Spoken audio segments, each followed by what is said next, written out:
बिस्मिल्लाहिर्रहमानिर्रहीम। अस्सलाम वालेकुम। आप इजी वीज़ा यूट्यूब चैनल देख रहे हैं। मैं हूं कैसर खान। आज की वीडियो बहुत ख़ास है और इसका मौजू जो है वो पुर्तगाल है। पुर्तगाल के हवाले से ये वीडियो अगर आपने कंप्लीट देख ली, क्योंकि आप लोगों के जो सवाल आते हैं उससे ये जाहिर मुझे होता है बहुत ज़्यादा कि आप वीडियो या तो देखते नहीं हैं या स्किप करते हैं या वटेवर जो भी आपके माइंड में होता है, मगर बहरहाल सवाल वही आते हैं जो मैंने बताए हुए होते हैं। तो इस वीडियो को आपने पूरा देखना है। मैं आपको लिंक जो है, ये एक ही लिंक में सब कुछ है और वो लिंक ऑफिशियल गवर्नमेंट का लिंक होगा पुर्तगाल के हवाले से। आप पुर्तगाल की जो ऑफिशियल वेबसाइट है vistos.mne.gov.pt से ले सकते हैं। अब यही लिंक मैं डाल दूंगा इंशाल्लाह अपनी फर्स्ट कमेंट के अंदर भी और डिस्क्रिप्शन बॉक्स के अंदर भी। आप उस पर क्लिक करके आप उस पेज पे आ जाएंगे जहां पर तमाम मालूमात आपको मिल जाएंगी, ठीक है।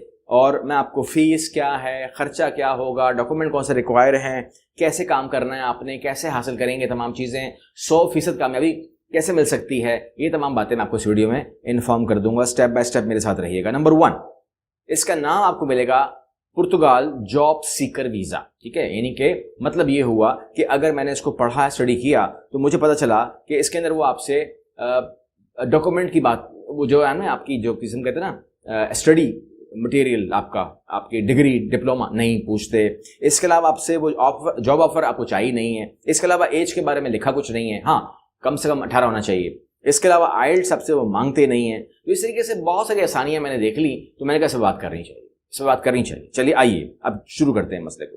आप कहते हैं कि इस वीज़े की टाइमिंग ड्यूरेशन कितनी है, तो ये आपको स्ट्रेट अवे 4 महीने का तो मिल जाता है। और अगर आपको 4 महीने में सक्सेस नहीं मिलती है तो आप उसको एक्सटेंड कर सकते हो फॉर 2 more months। अच्छा, एक बात हो गई।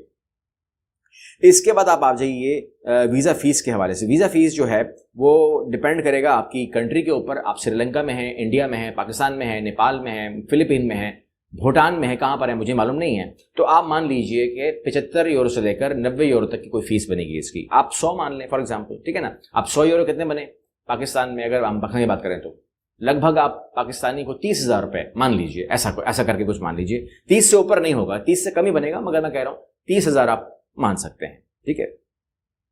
अच्छा, आपने जो डॉक्यूमेंट करने हैं इकट्ठे, वो लिस्ट आपको पूरी मिल जाएगी, लेकिन मैं आपको बता रहा हूँ आम जबान में कि आपको सबसे पहले जो है आपको एक प्रॉपर सीवी चाहिए। अब सीवी कौन सी होनी चाहिए? जो उनको पढ़नी आती है, क्योंकि आपने कौन सी मार्केट में लैंड करना है। आप लैंड कहाँ किए हैं आपने? आप पुर्तगाल में घूम रहे हैं, पुर्तगाल में घूम रहे हैं, ठीक है। और आखिर में एक हिंट भी दूंगा आपको, पुर्तगाल में जब घूम रहे हैं तो आपको सीवी भी जो है ना आपको कौन सा चाहिए? यूरोप बेस चाहिए। अच्छा, एक इसमें ऐड कर लीजिएगा, एक चीज ऐड कर लीजिएगा, अपनी सीवी का ट्रांसलेशन पोर्तुगीज में कर दीजिएगा, ठीक है ना। ये एडिशनल है, ये उन्होंने मांगा नहीं है, उन्होंने इंग्लिश में मांगी है। उन्होंने यूरो बेस आपकी होती है वो आप कर दें, लेकिन उन्होंने क्या कहा, मैंने क्या कहा कि आप पोर्तुगीज के अंदर भी उसको अटैच कर दें, सेपरेट कर लें ट्रांसलेशन, ठीक है ना। उनको अच्छा लगेगा, अपना यह झलकेगी उसके अंदर से। उसके बाद एक कवर लेटर होना चाहिए। कवर लेटर में आपकी पूरी कहानी जो है ना, कौन है आप, क्या करते रहे हैं, क्या उम्र है आपकी, क्या फैमिली है आपकी, क्या आने का मकसद है, क्या आपकी स्किल्स हैं, क्या आपकी स्पेशलिटी है, आपको हायर करने का फायदा क्या होगा, एंड सो ऑन। इंग्लिश में और पोर्तुगीज में, ठीक है ना। दोनों को आपने आपस में अटैच करना है, क्योंकि मिसाल है, आपने मुझे अप्लाई किया, आपने मुझे डॉक्यूमेंट भेजे, एक इंग्लिश में कवर लेटर भेजा और उर्दू में भेजा, तो मैं टेक्निकली दोनों को ही पढ़ूंगा, ठीक है ना। और मुझे दोनों में से कोई ना कोई आपका जो इंप्रेशन है ना वो नजर आएगा, तो मैं उसको लूंगा, ठीक है। इसके बाद आपके पास जो चीज़ें होनी चाहिए हाथ में, उसमें पासपोर्ट है जी, ज़रूरी है, और कम से कम 1 साल वैलिड होना चाहिए। वो 6 महीने बोलते हैं, मैं 1 साल बोलता हूँ, 1 साल वैलिड होना चाहिए। इसके अलावा 2 फोटोग्राफ्स हैं पासपोर्ट साइज जो आपको चाहिए। इसके अलावा आपको चाहिए ट्रैवल इंश्योरेंस, कि आपका जितना भी टूर है, मतलब मान लीजिए मैं 6 महीने मान रहा हूँ, ठीक है, मैं 4 महीने नहीं मान रहा हूँ, तो 6 महीने का ट्रैवल इंश्योरेंस आप हासिल कर लीजिए। एयरलाइन टिकट जस्ट रिजर्वेशन आपको चाहिए। पुलिस कैरेक्टर सर्टिफिकेट आपको चाहिए, ये मसला वहां पर आएगा, पहले हल कर लीजिए। इसके अलावा होटल बुकिंग आपको चाहिए, या आप इसको कह सकते हैं कोई भी इंतजाम, रिहायशी इंतजाम पहले से। वो दोस्त का घर हो सकता है, वो कमरा हो सकता है, वो शेयरिंग बेड हो सकता है, वो होटल हो सकता है, वो जो भी आपके समझ में आता है आप कर सकते हैं। ठिकाने का पता होना चाहिए। उसके अलावा आपकी बैंक स्टेटमेंट है, आपका कवर लेटर है। बैंक स्टेटमेंट कम से कम 3 महीने की होनी चाहिए। और जो बैंक स्टेटमेंट है उसको आपने जो मल्टीप्लाई करना है, आपको मैं फार्मूला बता देता हूँ। अगर आप मुझे मौका दें तो मैं आपको फार्मूला बता देता हूँ, और वो ये है, चलिए ज़बानी कर लेता हूँ, आप इसको कैलकुलेट कर लीजिएगा। 750 यूरो को आप मल्टीप्लाई कर लें 6 से कर लें, ठीक है ना, 3 से मत करें। आप 750 को 6 से मल्टीप्लाई कर लें तो जो अमाउंट बनती है, इतनी अमाउंट तो आपके, यार कर लेते हैं, मैं आपको बता देता हूँ, ठीक है ना, मैं आपको कर लेता हूँ ताकि आपको सहूलत हो। आप स्क्रीन पर करेंगे तो मुझे आप बोलेंगे आपने बताया तो है नहीं। ये हो गया जी 750 को अगर हम करें कि 6 महीने से, तो ये कितने बन गए, इसको देख लेते हैं पहले।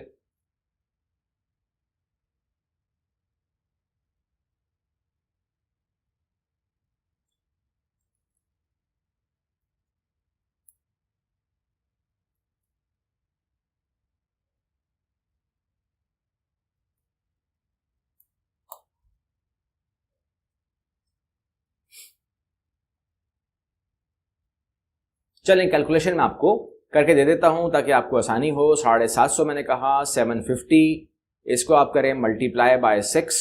क्यों कर रहा हूं 6, बता रहा हूं आपको। मल्टीप्लाई बाय 6, ये अमाउंट बनती है आपकी $4500 या यूरो, एक ही बात है, कुछ भी कर लीजिएगा।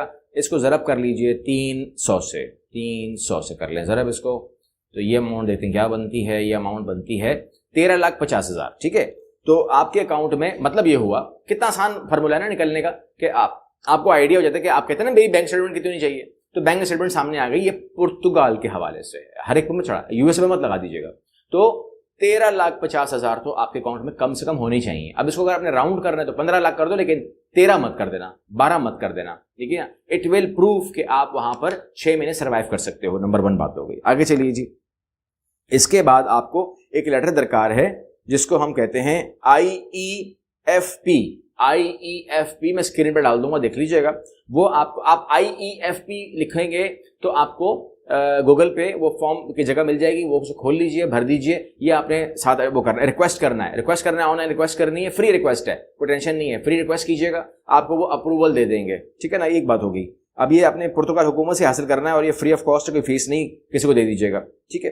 अब दूसरी बात, अब अगर आप कहते हैं कि जी ये तमाम चीज़ें तो मुझसे गलती हो सकती है, तो ये जो एक्टिविटी है, ये हाँ अगर हम आपको करके देते हैं तो आप ऑफिस से कह सकते हैं कि जी मुझे अभी केस बना के दें पूरा का पूरा, ठीक है ना। आप पूरा का पूरा जिसको हम कहते हैं ना पुर्तगाल ये जॉब सर्च वीज़ा, तो ये आप ऑफिस से कहकर अपनी प्रोसेसिंग करवा सकते हैं। वो आपको ये IFEP तमाम चीज़ें करके देगी। इसके अलावा एक और रिक्वेस्ट फॉर्म है, request for criminal record inquiry.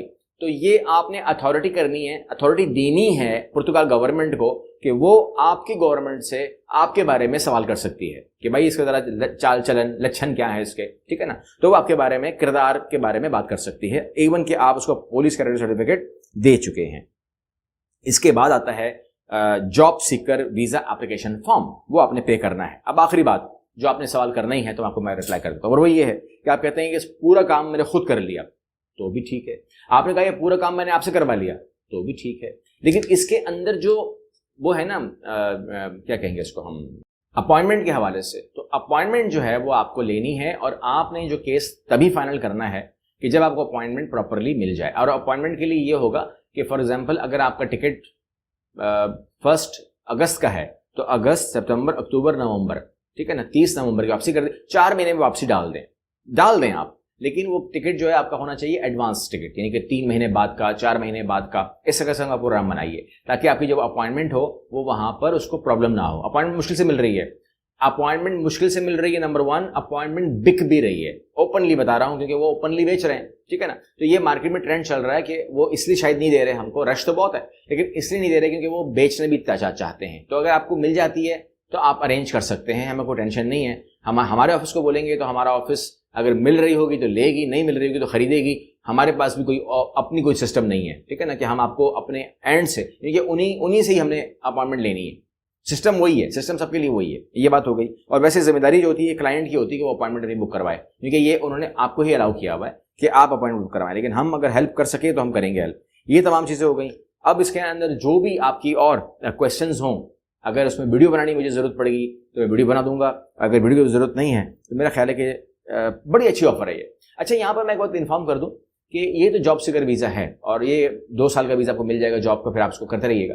लेकिन गुजारिश मेरी ये है कि आपने एक बात समझनी है कि इसको आपने इतना इस हद तक नहीं छोड़ना। मेरा मतलब कहने का ये है कि अगर आप वहां पर नाकाम होते हुए नजर आया आपका वजूद आपको कि 4 महीने में मैं कुछ भी नहीं कर सका, तो आप पेपर फाइल कर सकते हैं। नंबर 1, ये आप ना अटैम्प्ट ना भूलिएगा, ये आपका लीगल राइट है। पेपर फाइल कर देंगे तो आपका काम शुरू हो जाएगा, आप काम करते रहिए वहां पर, कम से कम बहुत लंबे अरसे के लिए आप फिक्स हो जाते हैं। उसके बाद फिर आपको वो लोग अकोमोडेट करते हैं। अब तक तो कोई वापस कोई नहीं आया, मैंने नहीं देखा किसी को वापस आता हुआ, लेकिन क्योंकि वो अदरवाइज भी अब कहीं और भी, पुर्तगाल है ना, शेंजन स्टेट है। एक बात ये हो गई। दूसरा ये है कि आप लोगों को मेरे हिसाब से अगर यूरोप की तरफ निकलना ही है तो आपको शेंजन अगर मिलने वाला है तो आप यूरोप गोल्ड प्रोग्राम में जरूर जाएं कि अगर वहां से जॉब ऑफर आ जाए तो आप पक्के जॉब पे चले जाएं, और अगर जॉब की ऑफर ना आए तो कम से कम आप अपने साथ डेटा लेके जाएं, ठीक है ना। वो डेटा भी काम आता है, क्योंकि जब आप पुर्तगाल पहुंच गए हो तो आपको बहुत ईजी है कि आप अपने उस ऑफर तक चले जाएं कि जो जर्मनी में है, इटली में है, फ्रांस में कहीं पर भी रखी हुई है, ठीक है ना। तो आपने इसको 3 तरीके से इस्तेमाल करना है। अब अगर आप मेरी बात समझ गए तो इसको 3 तरीकों से इस्तेमाल कीजिए। जो तरीका पहले लग गया उसके ऊपर कबूल कर लीजिएगा। अगली वीडियो में मिलते हैं। अल्लाह हाफिज़।